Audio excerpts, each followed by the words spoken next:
Depuis toujours, le climat rude de ces contrées a conditionné la vie des nomades qui parcourent ces territoires des hauts plateaux centres de l'Algérie. Confrontés aux dures réalités géographiques et aux contingences historiques, les hommes se sont adaptés à leur environnement. Dans ces zones stépiques, les pluies ne tombent qu'avec parcimonie et l'élevage ne peut se concevoir sans nomadisme. Jamais une agriculture sédentaire n'a pu s'implanter sur ces terres. Différents pouvoirs centraux, royaumes et puissances coloniales qui ont administré ces territoires à un moment ou à un autre ont tenté vainement de sédentariser les nomades qui parcourent ces terres depuis la nuit des temps. Ces images qui datent de la période coloniale française en Algérie montrent les gestes de la vie quotidienne que les nomades n'ont jamais cessé de reproduire. Toujours en mouvement, à la recherche de points d'eau et de pâturage pour nourrir leurs troupeaux. Dans leur langage, les nomades disent qu'ils sont à la recherche du Rbi'a, le printemps, saison où l'herbe est abondante et les conditions climatiques clémentes. Le nomade se tient toujours à proximité de ses bêtes, non loin de sa khaïma.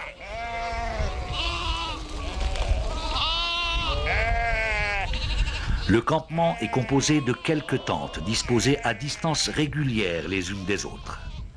C'est une règle fondamentale de cohabitation et de sécurité.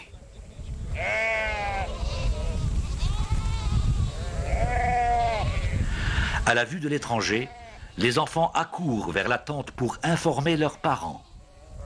Les femmes se cachent du regard étranger.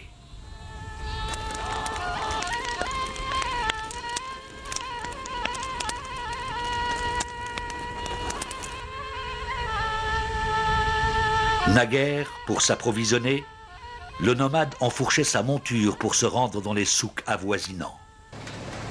Aujourd'hui, ces petits-enfants empruntent les mêmes chemins, sauf que la monture est un camion poids lourd.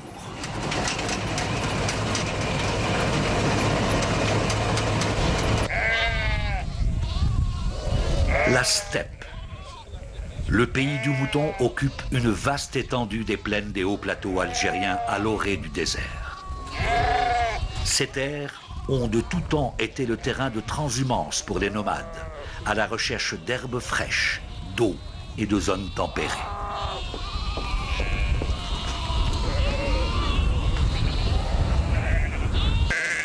La steppe, l'espace de transhumance par excellence, est délimité au nord par l'Atlas tellien, au sud par l'Atlas saharien, à l'est par le bassin du Hodna et par l'ouest par l'Oued Moulouya. La steppe s'étend sur 700 km. Elle est large de 400 km à l'ouest et se rétrécit au fur et à mesure qu'on va vers l'est. Le plateau est haut de 1000 mètres en Oranie et décroît jusqu'à 400 mètres dans le bassin du Hodna.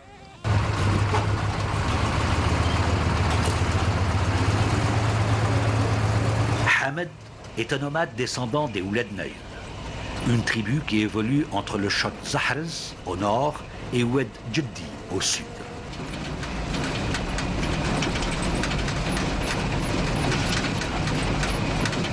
En cette période hivernale, le campement a été dressé en cette heure de al-Idham, au sud de Mes'ad, dans la wilaya de Djelfa.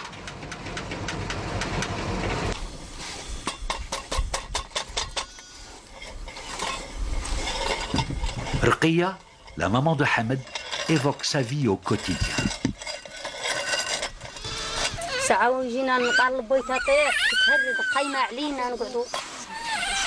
باتوا احنا وليداتنا في العرقوب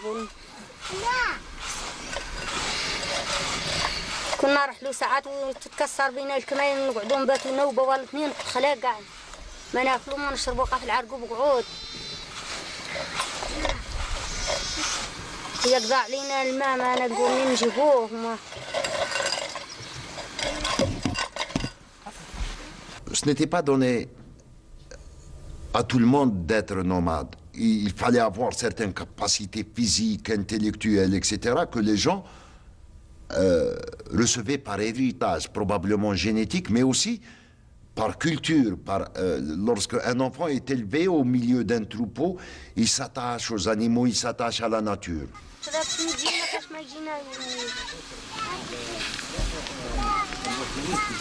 زمان بكري قاع ما نعلفوا ما نلقوا الماكلتها في العرقوب. كنا نحطوا ونبنوا تعشي القلم فالي عاد البيت وتعشي اللق ونطلقوه علامات ونشدوا الحليب منها والدهان كنا نجوا مليين نروحوا للتل نلقوا القمح نلقوا الشعير ونلقوا نديروا المرمز ونديروا الفريك ونديروا نهزوا معنا المطايحنا ونضروا نطحنا ونعشوا. تعودوا عيالات هاك في البيت اخر يدق واخر ينسف بالطبق واخر يدري هاك بدياته واخر وتعشي قاع عايشه وقاع فارحه. وذوق هذا الوقت عاد تعشي كل تعابه تعشي مخلوعه من الزمان وش يلحقها ليه.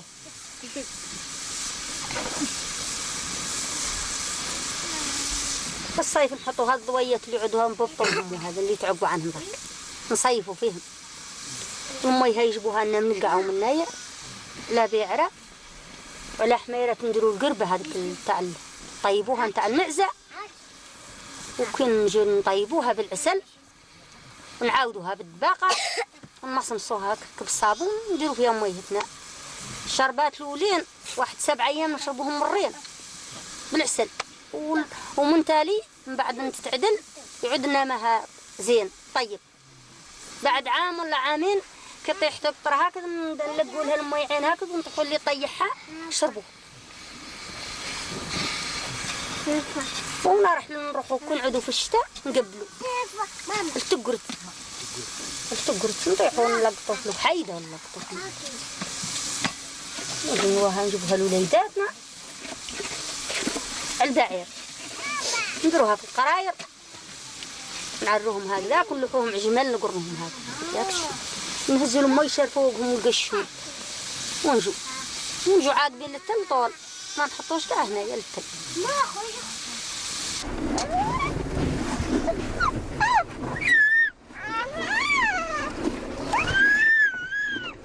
المعيشة مكانش والمعيشة الزوايل مكانش والحوايج غالية والمصروف غالي كله. الدراري ما يقراوش هنا ما لقاو في الصحراء والو ما تسعى حاجة يصحوا هكذا المعيزات ويجوا يردوا ويحملوهم الزريبة ويردوا.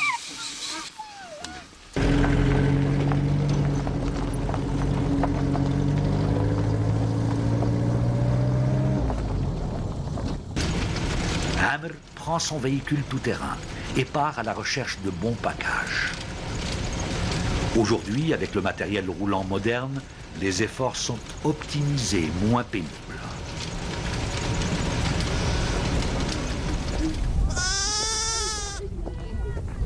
Ruqayya, malgré son âge avancé, s'active toujours à des tâches diverses. Ici, elle s'affaire à préparer la laine.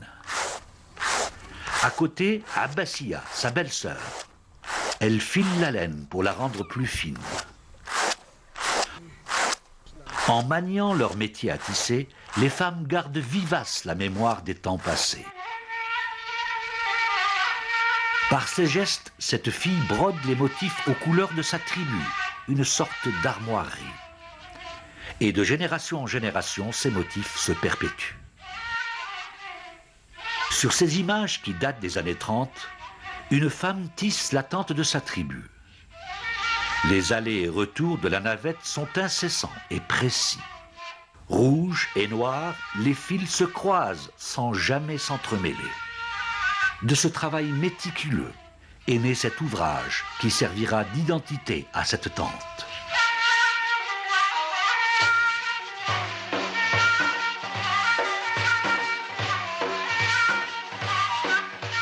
La tente des Ouled Naïl se distingue par ses couleurs rouges et noires. À l'origine, la tente était noire. Mais le fondateur de la tribu, Sidi Naïl, a ajouté une bande rouge afin que ses nombreux visiteurs puissent la reconnaître. Quand on voit le khayma, on trouve qu'elle est faite par un ensemble de pans, el felja, qui sont tissés les uns aux autres pour former une khayma.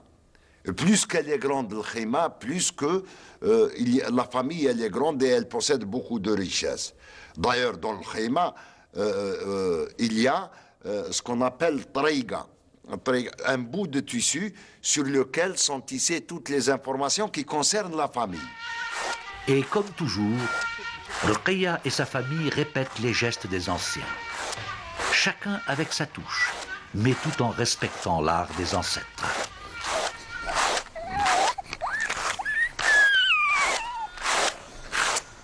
Par des gestes appris et 1000 fois répétés, Ruqayya continue de carder la laine, ce qui lui permettra d'obtenir un fil plus doux et plus résistant, avec lequel elle fabriquera des vêtements et des couvertures.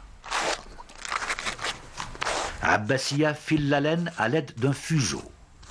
Elle tord les fibres jusqu'à en former un fil solide, sous le regard attentif des petits et des grands.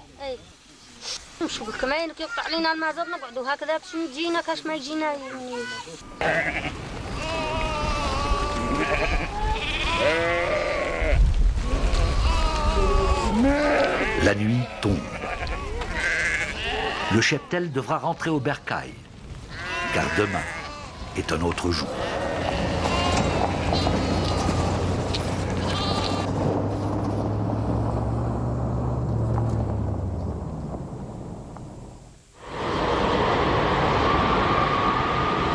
Située à 300 km au sud d'Alger, la ville de Djelfa est la capitale de la steppe.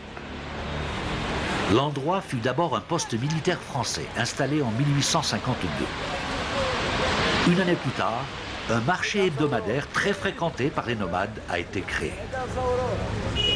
Aujourd'hui encore, le souk est en pleine effervescence. La vente de khashaba ou wabri est très répandue. Cette sorte de soutane marron est faite à partir de poils de chameau. Très légère, elle protège du froid et de la pluie. أنا نبيعو في البر تاع البل والسواسوة تاع المخلل اللي يفلو في الصحراء سواسوة اللي يفلو من الغزال سواسوة سمعت والخيل تلعب والبيوت والرجال والحراير هم تلعب فيهم الحراير والمعزات القزار راهم يلعبوها والخيل مربطين يلعبوا الحراير حداهم ودونهم والحليب واللبن والشكاوي والدهان كل خير فاضل والباء والجديان والصلاة على محمد صلى عليه وسلم. Le souk qui a lieu tous les lundis à Djelfa est réputé pour la qualité de son cheptel. Aujourd'hui, le mouton est l'invité de marque. Quelle que soit l'époque, le souk reste le lieu privilégié des hommes. Après avoir hiverné dans la région sud, les transhumants remontent au printemps sur les hauts plateaux du nord pour vendre les moutons engraissés. En été, ils partent vers le Tel.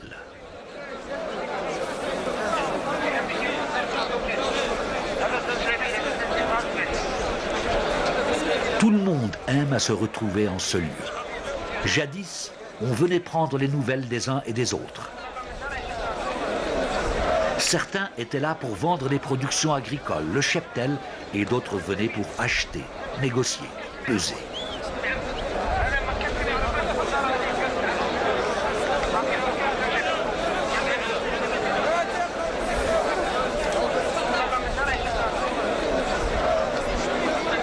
Malgré l'occupation française, qui voulait les contrôler, les nomades ont toujours continué à se déplacer.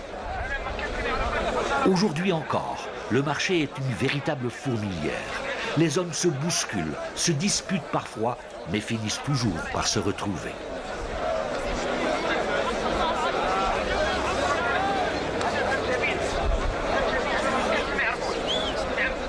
Le souk, c'était l'endroit où il y avait les retrouvailles. Tous les gens étaient en plein pâturage et il y a des souks déterminés selon les transhumances, parce qu'il y a رحلة الشتاء, c'est la transhumance d'hiver, ou رحلة الصيف, la transhumance d'été. Les gens doivent se rencontrer, le rendez-vous qu'ils se donnent, c'est à tel souk, de tel endroit, de telle ville. Et c'est là-bas où il y a une transmission d'informations, il y a échange d'informations, et puis les gens troquaient le surplus du bétail, du cheptel, et on achète avec les compléments pour l'alimentation.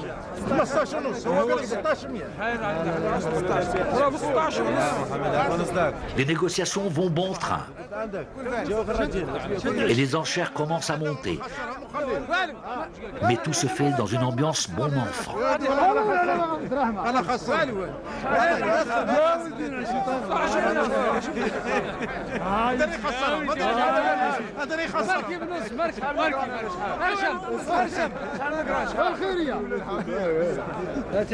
Rien de tel qu'un bon thé parfumé à la menthe pour se réchauffer en ces temps de grand froid.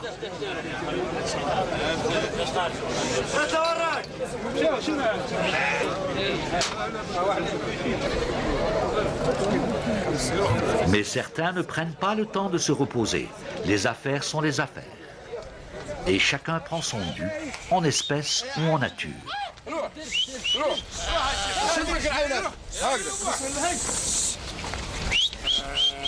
هذا يا اخوي هذا 4 ونص راه مليح صالح الزريعه مليحه ودي خيرات الله يبارك Parce qu'il est en perpétuel mouvement et qu'il lui est impossible d'accumuler et conserver ses denrées alimentaires, le nomade est sans cesse obligé de renouveler ses réserves en nourriture. Le souk lui permet de s'approvisionner en sucre, thé, café, dattes.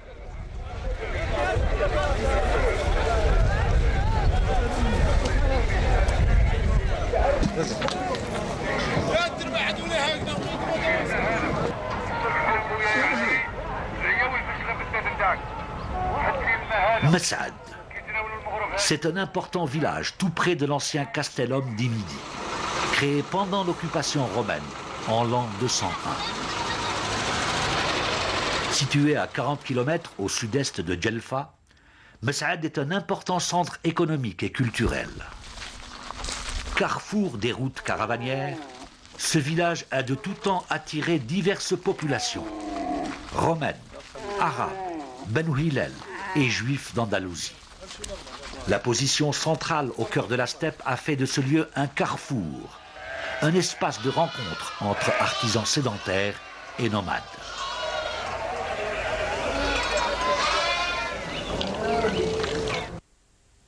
Dans ces boutiques qui bordent la place principale, on peut admirer ces magnifiques burnous en poil de chameau.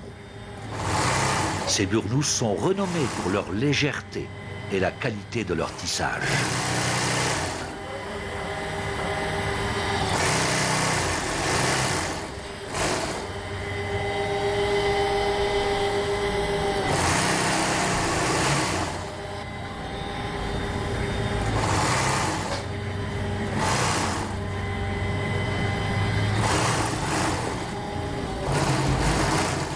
Cette ruelle a été jadis habitée par des artisans andalous. Chassés par Isabelle la catholique au XVe siècle, les réfugiés andalous ont apporté avec eux tout leur savoir-faire en maroquinerie et en cordonnerie.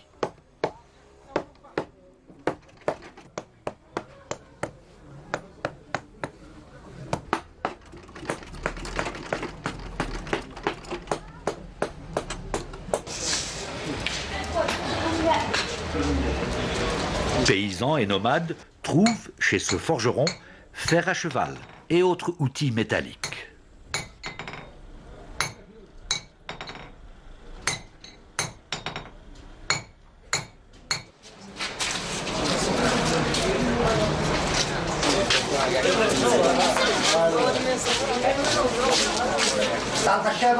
Des boutiques se sont spécialisées dans les métiers à tisser. On y trouve divers outils, des peignes, des instruments à carder la laine et des fuseaux.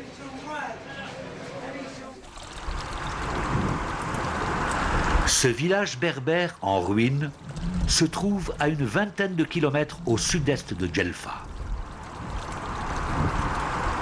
Ce gros rocher formant abri était jadis un lieu de repos. Des nomades pasteurs de la préhistoire ont séjourné ici comme l'attestent ces gravures rupestres. Sur la roche sont gravés des mouflons, une autruche, une scène de chasse d'antilope bubale. Il semble que ce genre de lieu servait d'abri aux nomades pendant l'automne.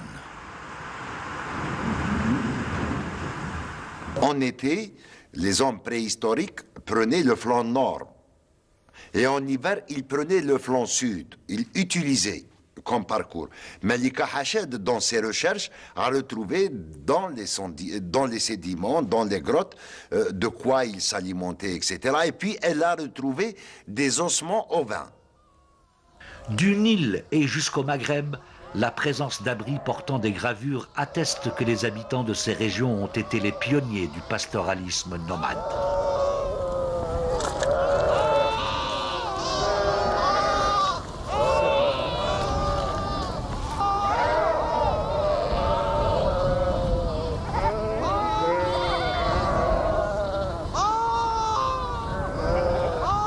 En l'an 42 après Jésus-Christ, toute l'Afrique du Nord est sous occupation romaine. Cette occupation va durer 5 siècles. C'est la plus longue des occupations du Maghreb central. De ce fort en ruine, jadis les Romains surveillaient les déplacements des nomades.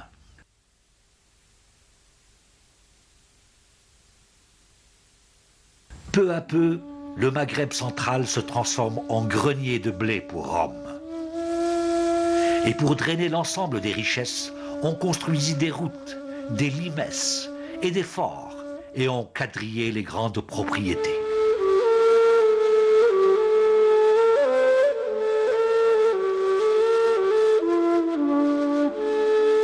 Expropriés, les Numides sont repoussés en dehors des terres fertiles du Tel. Et pour avoir refusé l'expropriation, l'esclavagisme et l'imposition, ces autochtones sont contraints de vivre en nomades. L'historien Abdelkader Djerloul a écrit que la colonisation romaine a refoulé les tribus berbères vers les montagnes et le Sahara, brisant ainsi plusieurs siècles d'évolution dans le sens de la sédentarisation et du dépassement de l'organisation tribale.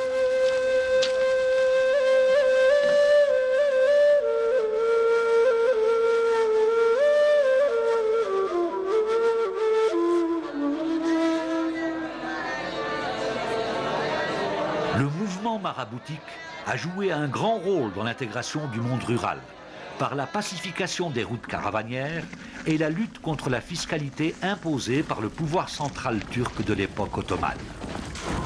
Le pouvoir turc a donné aux nomades hilaliens la délégation de la levée d'impôts, l'hectare.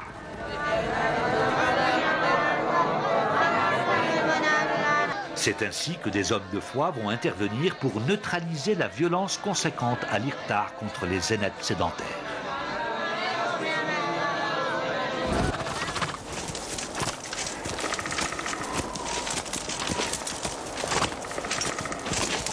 La colonisation française, quant à elle, a exproprié les sédentaires des terres fertiles, poussant des populations entières vers les montagnes ou les hauts plateaux.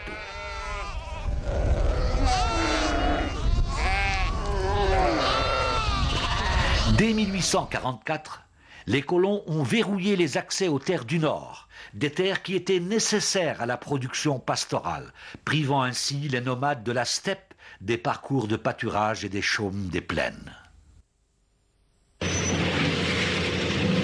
Cette politique des militaires français visait à briser la base matérielle des nomades, qui est l'élevage, et à diminuer ainsi la puissance guerrière des tribus.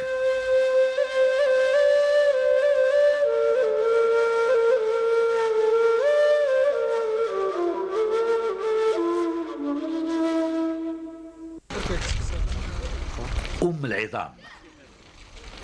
C'est un petit village situé au sud-est de Messaad. Sa fondation est récente. Elle date des années 1970. Par la construction des routes et de centres de santé, la scolarisation des enfants et l'aide à la construction, l'État algérien a engagé un processus de sédentarisation de nomades. Certains sont devenus des salariés de l'administration locale. Mais ce fils de nomade a opté, lui, pour le métier de la mécanique automobile. C'est d'ailleurs grâce à lui et à ses méthodes de débrouillard que ce véhicule tout-terrain démarrera pour nous conduire vers des campements de nomades. Dans cette steppe caillouteuse, le couvert végétal est rudimentaire. L'eau est rare. L'agriculture sédentaire est impossible. Ici, c'est la terre des nomades. La traversée est longue et dure. Malmenés pendant 3 heures de piste, nous apercevons enfin un campement de nomades.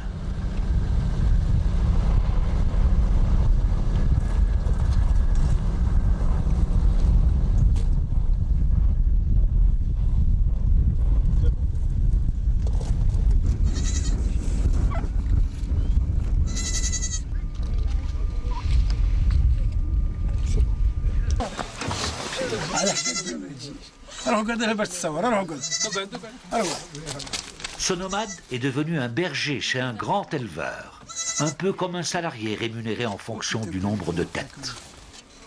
Aujourd'hui, le nomade s'est adapté aux nouvelles conditions socio-économiques et écologiques de la steppe. بكري الاجدادنا حنا يقولوا السما كانوا خوايا وكانوا ودركوا حنا شويه خير منهم حتى تعبين في التعب في عفار الزوايل وفي عفار الحمان يجينا وقت حامي ووقت بارد ودرك احنا كيما نبدو فوسنا رانا سارحين ما عندناش كاش ما نقبضوا ما نجيبوا بعرقنا برك ما عندنا لا حوش لا في البلاد لا هنا ما عندنا خدمه لا في البلاد لا هنا فوق صراحه القلم ما عندنا هنا والو هذه معيشتنا احنا. Il faut dire que pendant les années 1990, sous l'effet de la baisse des revenus pétroliers, l'Algérie en crise économique a mis en œuvre diverses mesures de libéralisation, y compris dans les secteurs de l'agriculture et de l'élevage.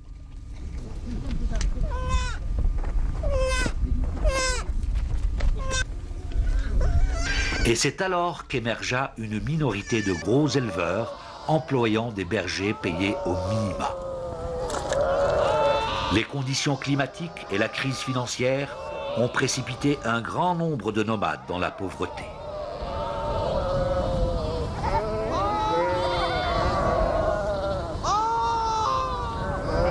Dans un pays où la pluie ne tombe qu'avec parcimonie, l'élevage ne saurait se concevoir sans transhumance.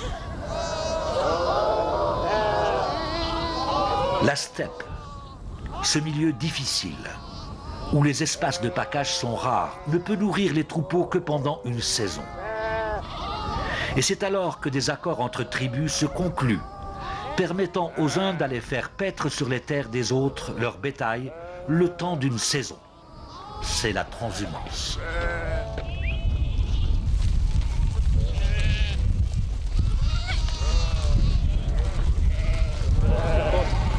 Au printemps, les nomades se trouvant aux portes du Sahara migrent vers le Tel, où les conditions climatiques sont plus clémentes. C'est la transhumance d'été, Rihlet Saïf. Pendant cette saison de moisson, le troupeau va se nourrir de chaume. À l'arrivée de l'automne, les nomades rebroussent chemin et migrent vers le piémont sud, moins froid en hiver. C'est la transhumance d'hiver, Rihlet Shita.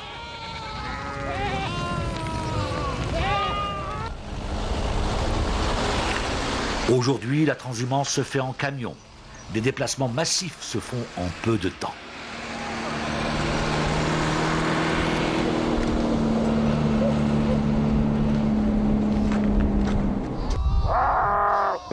Chaque année, environ 2,5 millions de têtes de bétail traversent la steppe.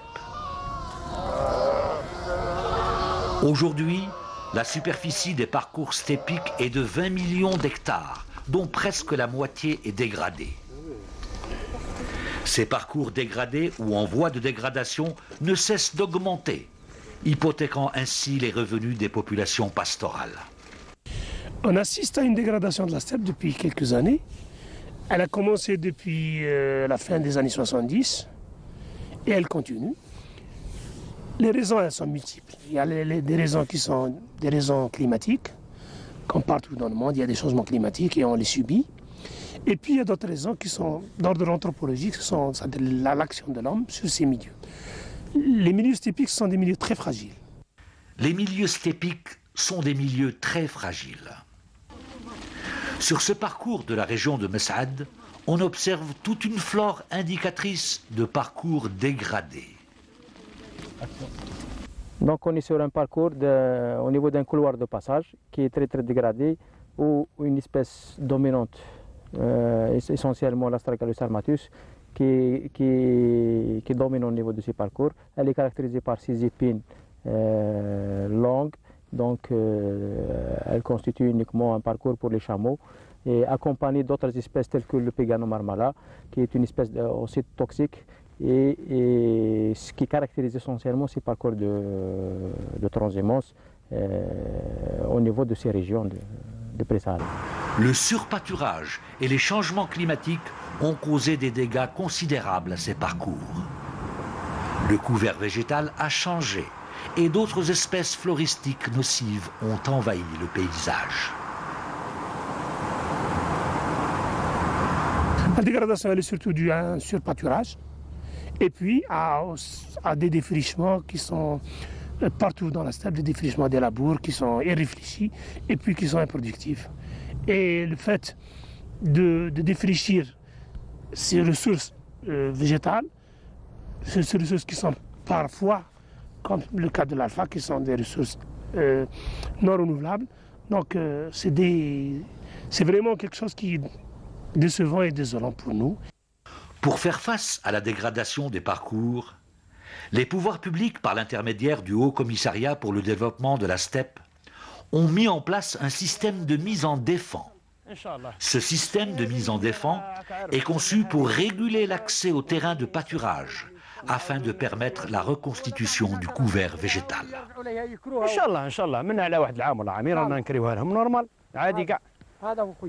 يا سي مصطفى واش ملي سكرنا هذه المحميه ومنعناها درنا لها المنع واش العشاب واش تبدلت واسم الغبار حبس شويه اخضر على سبيل المثال نعطي لك العشبه وين كانت ودرك واش راها هاي وراها ملي حميناها اخضر الله يبارك.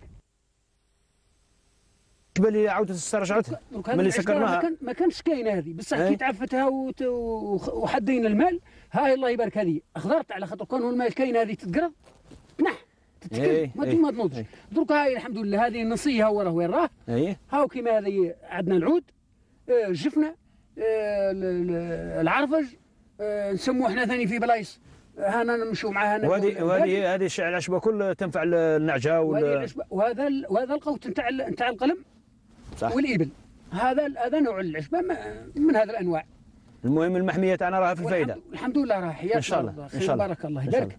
Nous, en tant qu'institution, on essaye, par des moyens techniques connus, de replanter ces milieux. On essaie de mettre des mises en défend pour, déjà, les mises en défend, ils nous aideront à deux choses. Ils nous aideront d'un côté à produire du fourrage pour l'élevage, à sauvegarder ces milieux, et aussi, ils vont nous aider à gérer ces milieux. Parce que le package à l'intérieur de ces mises en défense est un package différé, c'est-à-dire c'est un package qui est contrôlé. Donc ces milieux-là, on peut dire que si on continue dans cette voie-là, les mises en défense et les plantations qu'on fait seront des milieux sauvegardés.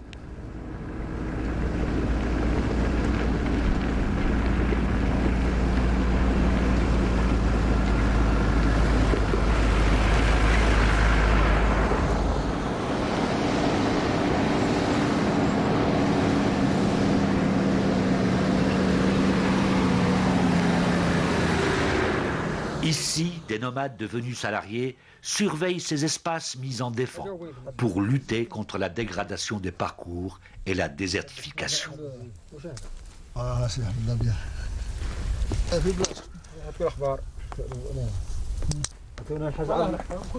À l'indépendance, l'Algérie a tenté une politique de sédentarisation des nomades en construisant des villages agricoles. Mais cette expérience est-elle réellement en adéquation avec le milieu steppique? La question est posée. Il y a eu une politique de sédentarisation des nomades, mais je crois qu'elle n'a pas résolu le problème, il me semble. Parce qu'un nomade, par définition, c'est quelqu'un de libre, qui doit se balader pour chercher les champs, pour chercher les pâturages, pour chercher l'eau. Parce que lui seul connaît ce dont a besoin son cheptel, et où et à quel moment. Et donc cette sédentarisation est un facteur limitant pour le développement du nomadisme ou du développement du cheptel en général au niveau de la steppe.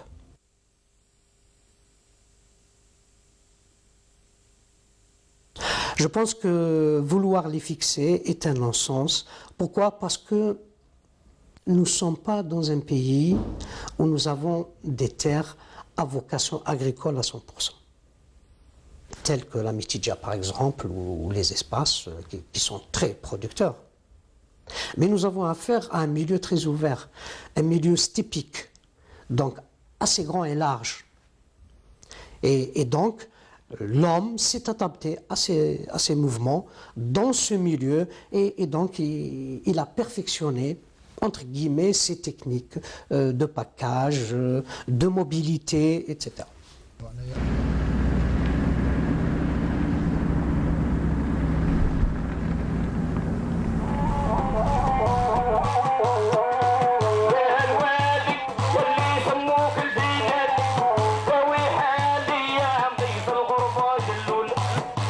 Le souk Mes'ad est en fête aujourd'hui. El Gouel, ce poète-conteur, est là. Se donnant un moment de répit, les hommes, qu'ils soient sédentaires ou nomades, qu'ils vendent ou qu'ils achètent, se regroupent autour du Gouel pour écouter les contes et les histoires d'antan.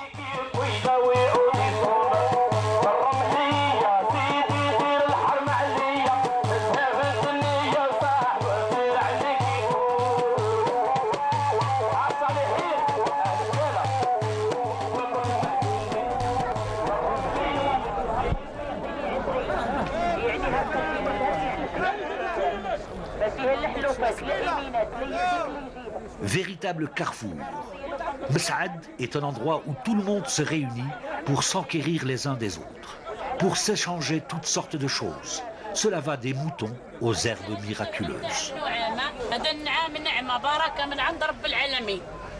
هذا النعام كاشتي دوريجين ما في لا علوفات لا ايمينات لا يديك لا يجيبك مكتوب عليه اسمو بيو تدهن بيه ما تاكلوا ما تشربوا تاكلوا تشربوا نقول لك انا ما بعت لك انت ما جريت عليا. Et fait rarissime, dans ce milieu exclusivement masculin, on peut trouver l'exception qui confirme la règle, une femme apothicaire.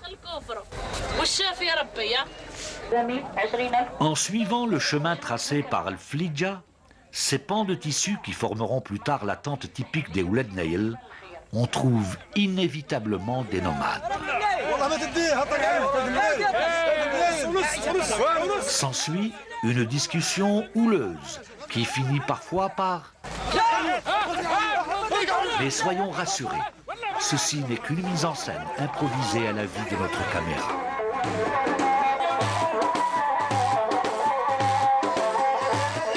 Exécutant des petits pas, ponctués par des sautillements et des flexions du corps, ces hommes évoquent, le temps d'une danse, le souffle de la steppe et les ondulations des dunes.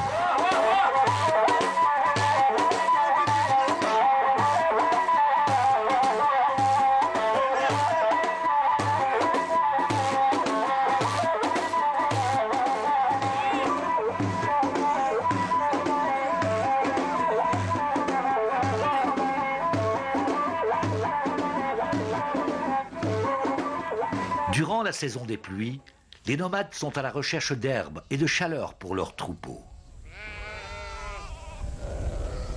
Ces dépressions alluvionnaires verdoyantes, appelées Daya, semblent être l'endroit approprié. Elles se caractérisent par un sol profond à texture limoneuse. Après quelques années de sécheresse, on a enregistré une saison pluvieuse, ce qui a permis à la nature de renaître ici à Daya Khchim.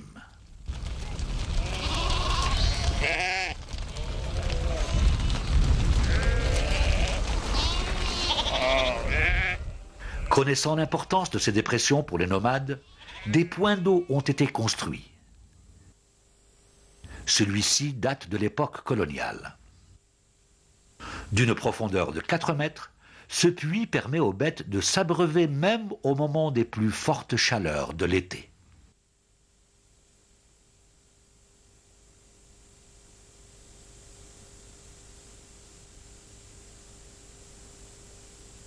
Donc on est dans la zone d'accueil des éleveurs nomades dans cette période hivernale. Et précisément on est dans la daya de Lachim, au niveau de la commune de L'Adham.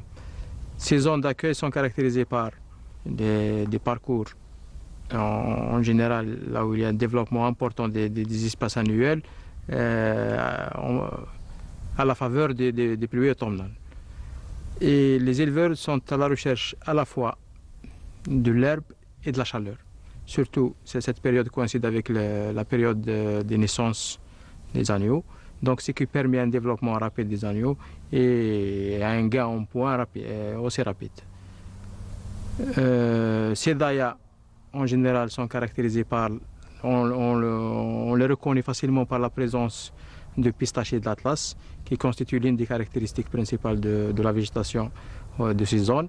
Et le nombre de dayas est très important, d'où la nomination de la région, c'est région des dayas.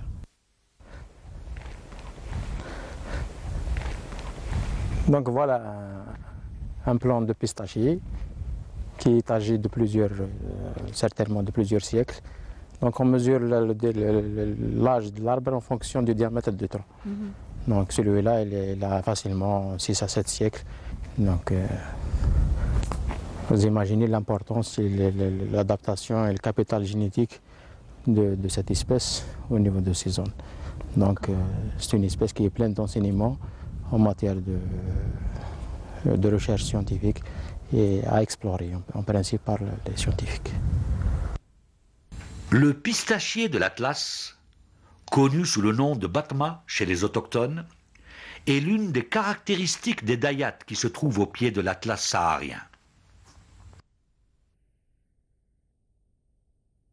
Cette jeune pousse de pistachier se développe abritée dans la touffe du jujubier, Cedra.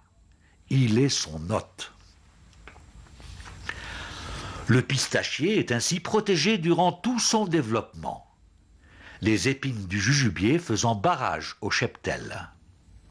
Une fois sa maturité atteinte, le pistachier devient dominant et finit par tuer le jujubier protecteur.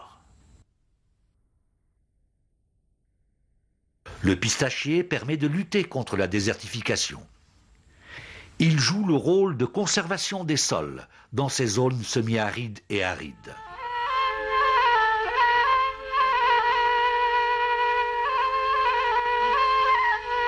Face à l'avancée inexorable du désert vers le nord, l'idée d'endiguer la désertification a amené les pouvoirs publics à mettre en œuvre une ceinture verte faite de millions d'arbres plantés sur une bande qui s'étend sur 1500 km d'est en ouest. C'est le barrage vert. Il occupe une superficie de 3 millions d'hectares. Le reboisement se compose principalement de l'espèce pin d'Alep. Le choix de cette espèce s'explique par le fait qu'elle prospère facilement dans cet environnement.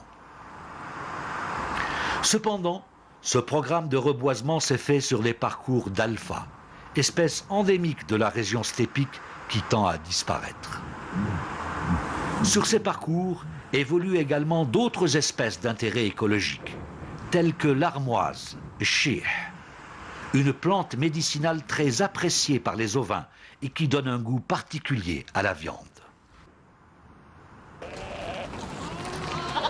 Cependant, le pâturage sur cet espace pourtant protégé dégrade le boisement de pin d'Alep. Et ce qui n'arrange rien, au problème du surpâturage s'ajoute celui de la chenille processionnaire. Cet insecte se nourrit des aiguilles des pins et il se déplace en longues files, d'où son nom. il entraîne une défoliation de l'arbre.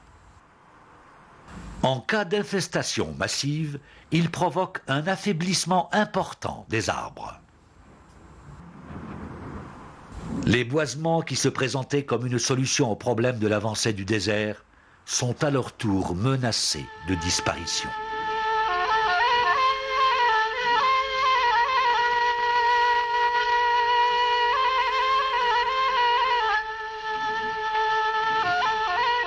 Perdue au milieu de l'immensité steppique, une mechta.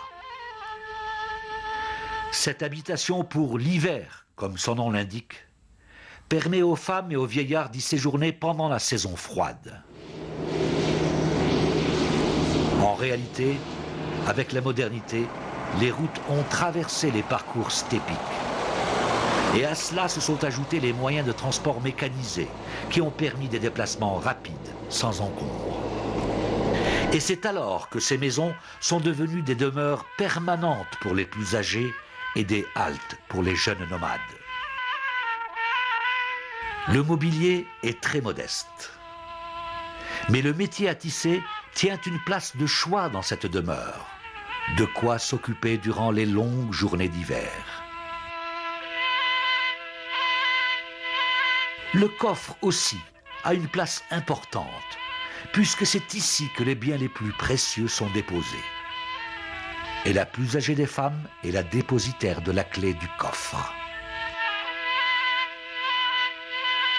En construisant une mechta, les nomades, consciemment ou inconsciemment, ont fait un pas vers la sédentarisation.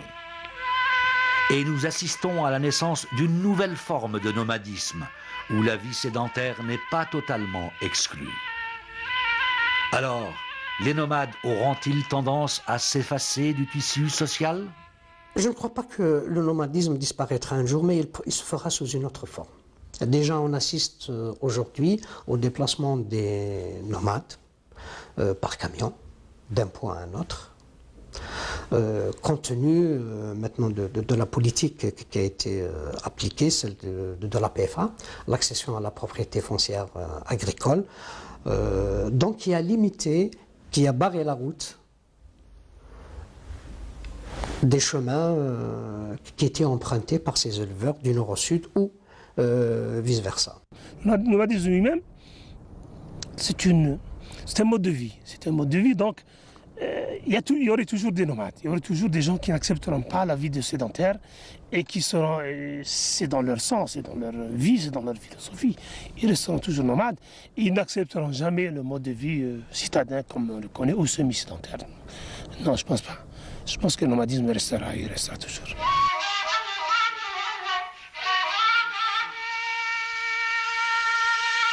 La région de Djelfa, la Rouat et ses environs est la partie centrale de la steppe.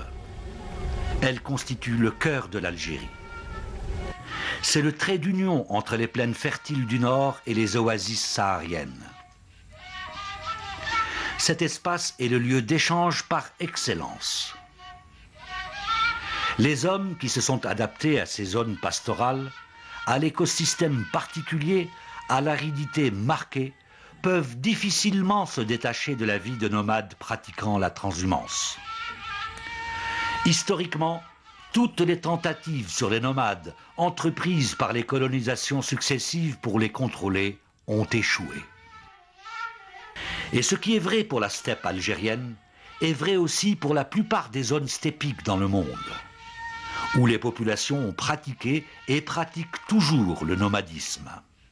Ces zones ont certes leurs particularités socio-économiques, mais elles s'intègrent harmonieusement, dans le cas de l'Algérie en tout cas, dans la complémentarité géographique, économique et sociale qui fait la richesse du grand pays qu'est l'Algérie.